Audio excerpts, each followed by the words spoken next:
नमस्कार। आज का जो वीडियो है वो उन लोगों के लिए समर्पित है जो किसी न किसी बीमारी या गंभीर बीमारी से ग्रसित है और उनसे वो संघर्ष कर रहे हैं।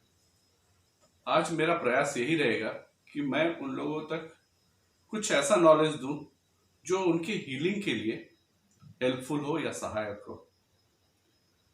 तो इसमें मैं सबसे पहले एक छोटा सा वाक्या से मैं शुरू करता हूँ जो पूज्य श्री श्री गुरुदेव ने एक बार हीलिंग विथ कॉन्शियसनेस एक सीरीज के तहत बताया था कि उनके पास एक जर्मनी से एक एमडी डॉक्टर आई थी जो खुद भी सर्जन थी। उनको ब्रेन का सबसे फास्टेस्ट स्प्रेडिंग कैंसर था और वो इवन बैठ के मेडिटेशन करने लायक भी नहीं थी, पर लगातार 1 महीने के मेडिटेशन और ये के बाद वो धीरे धीरे ठीक हो गई। ये एक मिराकल था।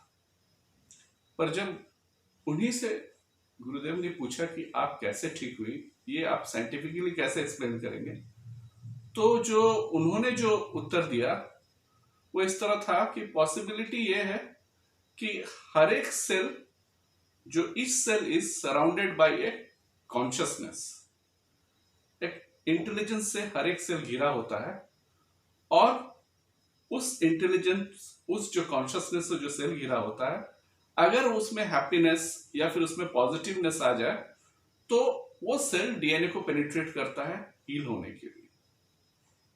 तो उनका कहना था, या ओवरऑल जो मतलब ये था कि ये जो बॉडी के सारे सेल्स हैं या कहीं भी एक पेड़ का भी एक सेल है, वो उसमें इनफिनाइट पॉसिबिलिटीज भरा हुआ है। एक छोटा सा सीड, उसमें पूरा प्रोग्रामिंग किया हुआ रहता है कि एक कैसे वो बड़ा बरगद बनेगा, उसी में स्टेम रहता है, उसी में ब्रांचेस, उसी में हरे पत्ते, उसी में सब कुछ होता है और ये सारा चीज को गाइड करता है कॉन्शियसनेस के थ्रू।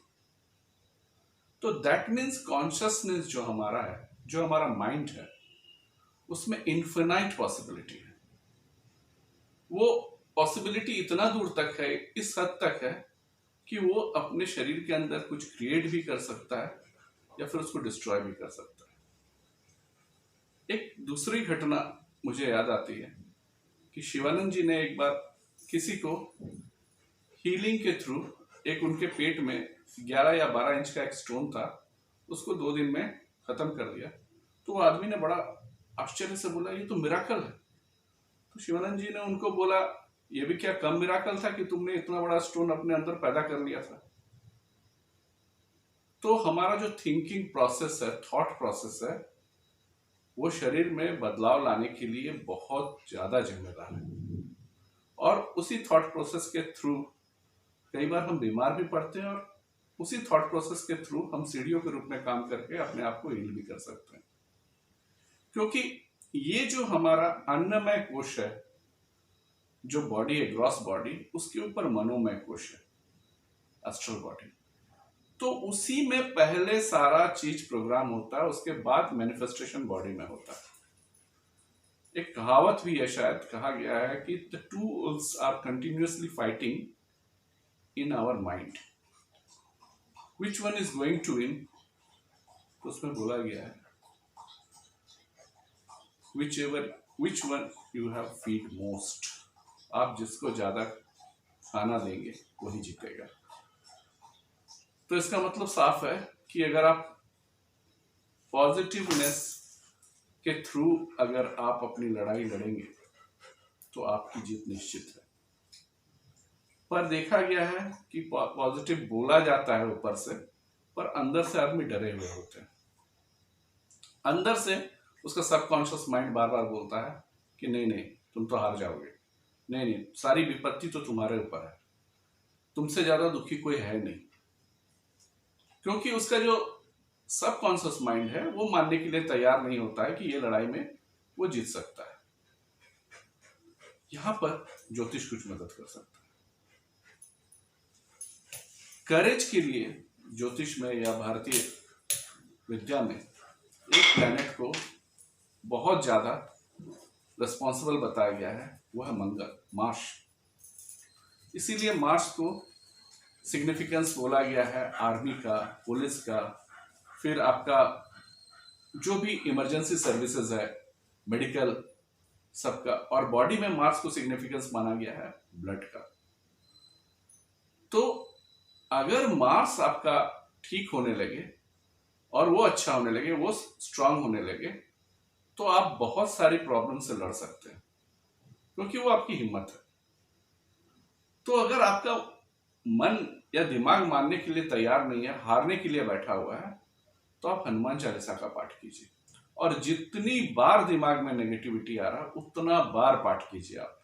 अगर आप पाठ करने के लायक नहीं है, आपके शरीर में उतनी ताकत नहीं है, तो आप हनुमान चालीसा सुनिए, आप चला के सुनिए, तो आप देखिएगा कि हनुमान जी या मंगल वो ताकत आपको देने लगेगा कि आप फाइट बैक कर पाएंगे।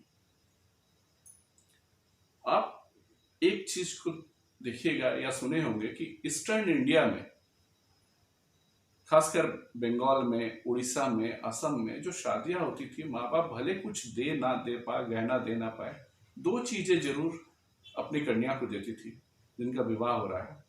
एक बोला जाता था पौला बाधानु, और दूसरा शाखा।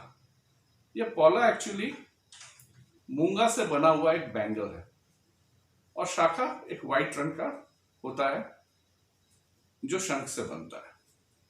ये क्यों दिया जाता है? मैंने भी बचपन में अपनी माँ से पूछा था कि महिलाएं इसको क्यों पहनती, तो वो मुझे बता नहीं पाई, बोली कि ये विवाहित महिलाओं का श्रृंगार है, या फिर समझ लो उसकी निशानी है। बाद में जब मैं एस्ट्रोलॉजी पढ़ा, तो फिर बाद में एक दिन मैं रियलाइज किया कि ये क्यों दिया जाता था। एक्चुअली ये जो प्रवाल है या मूंगा है, या जिसको बंगला में पौला बोला जाता है, वो लड़कियों को स्ट्रेंथ देता था। जब लड़कियां नई घर में जाती थी, अपने ससुराल जाती थी, वहां सब कुछ नया होता था, एक नया रिलेशन, वहां का खान पान नया, नए लोगों को माँ बाप की तरह एक्सेप्ट करना, पति के भाई को अपने भाई के जैसा या देवर की तरह ट्रीट करना। तो उसके लिए बहुत करेज की जरूरत है। वो करेज, वो सेटलमेंट का ताकत उसको मिल सके, इसीलिए उसको प्रवाल पहनाया जाता है, माने मूंगा, पौला। अभी फैशन में लोग प्लास्टिक का बना के पहनते हैं, उसका कोई यूज नहीं है, वो कोई फायदा नहीं करता है। आप पौला नहीं पहन सकते, कोई बात नहीं, आप मूंगा का पत्थर पहनिए, वो भी मार्स का सिग्निफिकेंस है, वो आपको वो ताकत देगा, वो एनर्जी देगा। दूसरा चीज इसलिए उनको पहनाया जाता था मूंगा या पौला, कि महिलाओं में ब्लड से रिलेटेड अगर कोई इश्यूज हो या पीरियड से रिलेटेड कोई इश्यूज हो, तो उसको सेटल डाउन कर देता था। और शंख जो है वो चंद्रमा का कारक है, उनके मन में वो शांति वो देता था। तो इसी वजह से ये दो कॉम्बिनेशन, वो डुओ दिया जाता था, ताकि उस लड़की में, उस महिला में वो हिम्मत आ सके कि वो नए जगह पे सेटल हो और उन चीजों को फेस कर सके, उन चैलेंज को फेस कर सके जो उनके लाइफ में आ रहा हो। तो इसीलिए मूंगा का इतना इंपॉर्टेंस है, और मूंगा मंगल के कारक। दूसरा चीज मैं बोलूंगा, कई बार जब आदमी बहुत क्रिटिकली अस्वस्थ होता है, तो कई पंडित जी बोलते हैं कि महामृत्युंजय करवा लीजिए।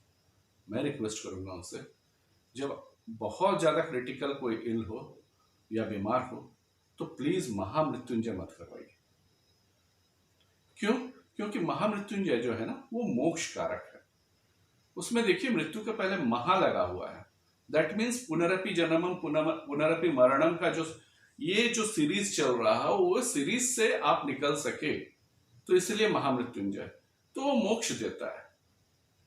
तो इसलिए महामृत्युंजय के जगह आप हनुमान चालीसा पढ़िए, वो भी रुद्रावतार है, या फिर साथ में आप शिव के ही और एक रूप है वैद्यनाथ, जहां शिव फिजिशियन बन के, डॉक्टर बन के बैठे हुए हैं, आप उनकी आराधना कीजिए, ये बोल के कि ओम नमः शिवाय नमः वैद्यनाथाय 108 बार बोल के आप उन पर दही चढ़ा सकते हैं। शुक्र संजीवनी का काम करता है। आप उस समय वो संकल्प ले सकते हैं कि हाँ, मैं ये करता रहूंगा, और जब मैं ठीक होऊंगा तो वैद्यनाथ धाम में जाकर आपका रुद्राभिषेक करूंगा या फिर आपका दर्शन करूंगा। वहां पर शिव जी एज ए वैद्य बैठे हुए। तो आप समझ सकते हैं कि अगर कोई बीमार है तो उनका हिम्मत बढ़ाने के लिए आप उन्हें हनुमान चालीसा पढ़ने बोलिए, या फिर उनको मूंगा पहनने दीजिए, और साथ में आप ओम नमः शिवाय नमः वैद्यनाथाय करवाइए, जिससे उनका बॉडी जल्दी हील हो सके। और जब जब नेगेटिविटी आए तब तब हनुमान चालीसा सुनिए या पढ़िए, और एक नोट्स बनाइए कि आपके दिन में आज कितना बार आप नेगेटिव बोले, तभी आपका सबकॉन्शियस माइंड से वो नेगेटिविटी जाएगा। फिर बाद बाकी चीजें ईश्वर के हाथ में आप छोड़ दीजिए, और जो ट्रीटमेंट चल रहा हो उसको कंटिन्यू रखिए। ज्योतिष या कोई विद्या ये नहीं कहता है कि आप अपना सारा ट्रीटमेंट छोड़ के आप सिर्फ यही करो, नहीं। ये आपका एनर्जी को बैलेंस करने के लिए है, और बाद बाकी आपकी जो ट्रीटमेंट्स हैं वो एज इट इज आप करते रहिए। आशा करता हूं ये वीडियो उन लोगों को काम आएगा जो क्रिटिकली बीमार हैं। साथ ही अगर बीमारी अलग अलग तरीका से है तो उसका फिर अलग अलग सिग्निफिकेंस है, वो अलग अलग है, दान होता है। जैसे कोई सडन बीमारी आ रहा है तो राहु से रिलेटेड जो आपका रेमेडीज हैं वो आप कर लीजिए। अगर मेंटल इश्यूज हैं तो चंद्रमा से रिलेटेड कीजिए, या बॉडी में कुछ वायरस है ये है तो उसका अलग होगा। अगर किडनी इश्यूज हैं या यूटीआई इश्यूज हैं तो सारे रेमेडीज जो है वो शुक्र का होगा। इस तरह अलग अलग बीमारियों पर अलग अलग रेमेडीज काम करेंगे, पर बेसिक यही है कि आपको फाइट बैक करना है, आपका आरबीसी डब्ल्यूबीसी को मजबूत करना है, आपका करेज को मजबूत करना है। मार्स फर्स्ट, मंगल को आप मजबूत कीजिए, मंगल मजबूत कीजिए, आपका मन को मजबूत कीजिए, और ओम नमः शिवाय नमः वैद्यनाथाय कीजिए, तो आपको बहुत हेल्प मिलेगा। आशा करता हूँ ये वीडियो आप लोगों को मदद करेगा, या आपके घर में कोई बीमार है तो प्लीज़ उनको फॉरवर्ड कीजिए, ताकि लोग जल्दी से जल्दी हील कर पाए।